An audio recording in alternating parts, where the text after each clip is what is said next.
Good morning. It's the 21st of March 2021, and it's Glen here out of the Amazon. And I've read something this morning that I want to share with you.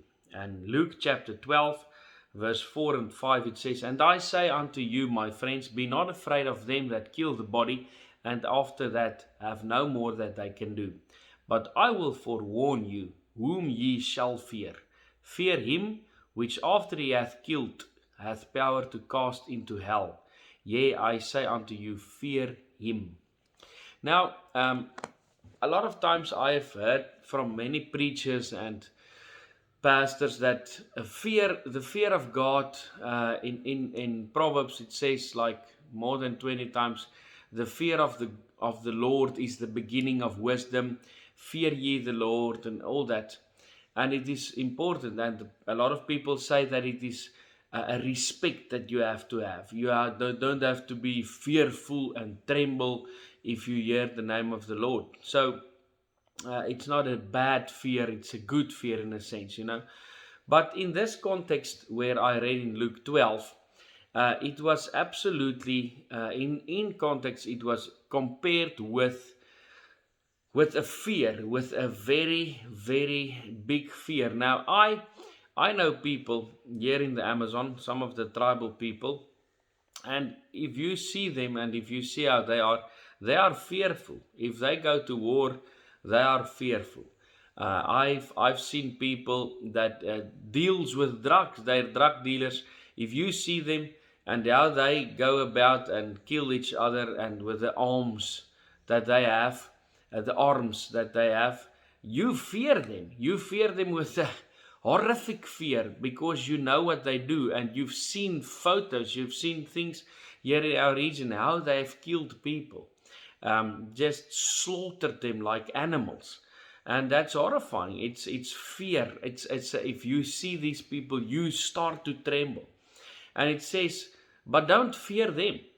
If I think about some of the Christians that was um, persecuted and killed in the arenas, it's just the fear that I get in my heart, how they fed people to tigers and lions, Christians, and just gave them over to the gladiators to be slaughtered alive. You know, it is just a horrific scene in my mind, and that wakes up fear in my heart. But the Bible says, do not fear these people. Rather fear him that can destroy the soul and the body. So, but let me tell you something. I feared my daddy. I love my daddy to bits. I've got the best father in the world. My dad really loved us, and he gave us so much love, much more love than he gave us spankings, much more than he disciplined us, with the rod. But in any case, but my dad did discipline us with the rod. He did send us to our room. He said, go and get the rod, or go and get the belt, and go and wait in the room for me. And then my dad would sometimes just appear in the room, just a minute after he sent you to your room, and then he would spank you. And it was not jokes. He wasn't playing games. You really felt it. And sometimes you waited for a half an hour before he came to the room. But let me tell you something. I feared him. For those spankings, for those beatings with the rod, I feared dreadfully, for when my daddy was going to give me spankings. I feared it. And but you know what? He gave me so much love afterwards. He cried more than I cried while I was getting the spanking. He loved me to bits. But let me tell you something.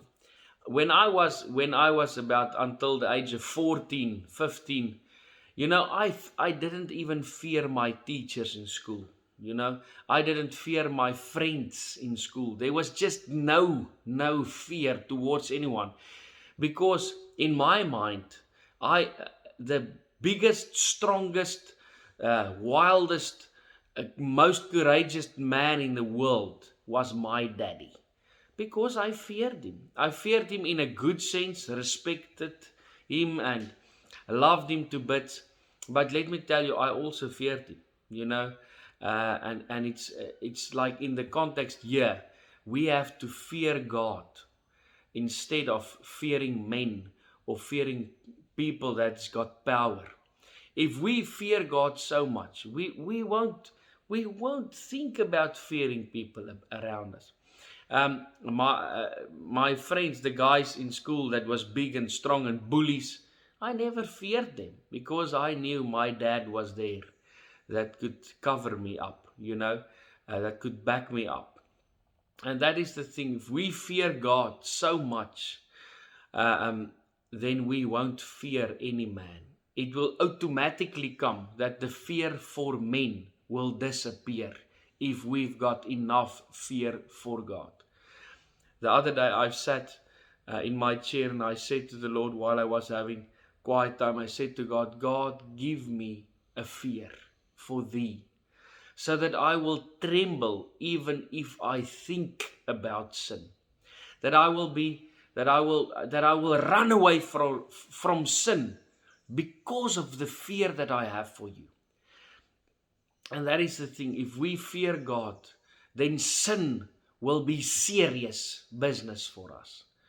But if we don't have a fear for God, then sin is easy to do.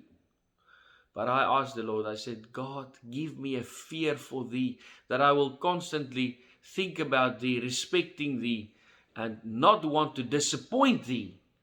And then automatically sin wouldn't wouldn't be such a desire in my heart if I've got a desire only to please God because I fear Him, in a good sense and in inverted commas in a bad sense.